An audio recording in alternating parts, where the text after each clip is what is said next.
Europe 1. Le Conseil de Paris, Hélène Jouan, le Conseil doit débattre aujourd'hui d'une proposition soutenue par l'opposition parisienne pour contester la politique du logement social de la maire Anne Hidalgo.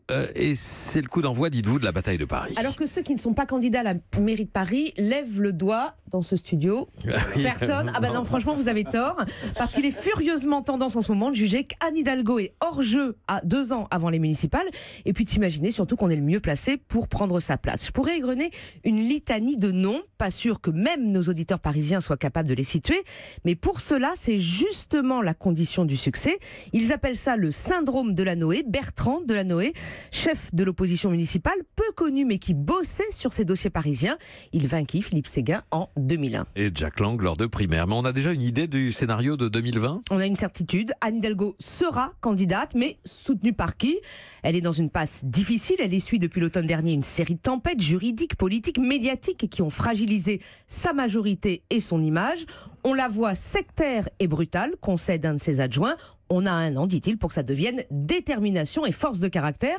Le mois prochain, Anne Hidalgo sortira un livre pour expliquer son engagement écologique, une façon d'essayer de reprendre la main. Et qui donc lorgne son fauteuil ? À La République En Marche, celui qui s'organise vraiment, entre 2 vacheries sur Anne Hidalgo, c'est le porte-parole du gouvernement, Benjamin Griveaux. Comité politique parisien, un référent par arrondissement, du porte-à-porte pour construire un projet disruptif. Forcément, le schéma, c'est Emmanuel Macron à la présidentielle. Mais le président ne lui a pas encore donné de blanc-seing. Il teste d'autres personnalités, de la société civile notamment, comme le patron de Free, Xavier Niel, modèle Michael Bloomberg à New York. À moins qu'un candidat plus méconnu, mais 100% parisien, soit le mieux placé pour favoriser des accords de second tour à gauche ou à droite. Oui, il y a un nom qui vient de faire son apparition. Celui de Gaspard Ganzer, ex-conseiller communication de François Hollande à l'Élysée, de Bertrand Delanoë à la mairie de Paris et copain de promo d'Emmanuel Macron. Forcément, ça lui donne quelques avantages.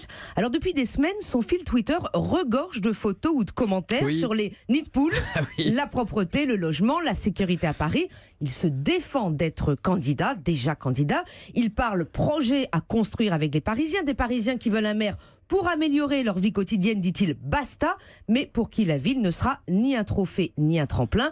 Alors c'est trop tôt évidemment pour savoir quels seront les petits chevaux sur la ligne de départ.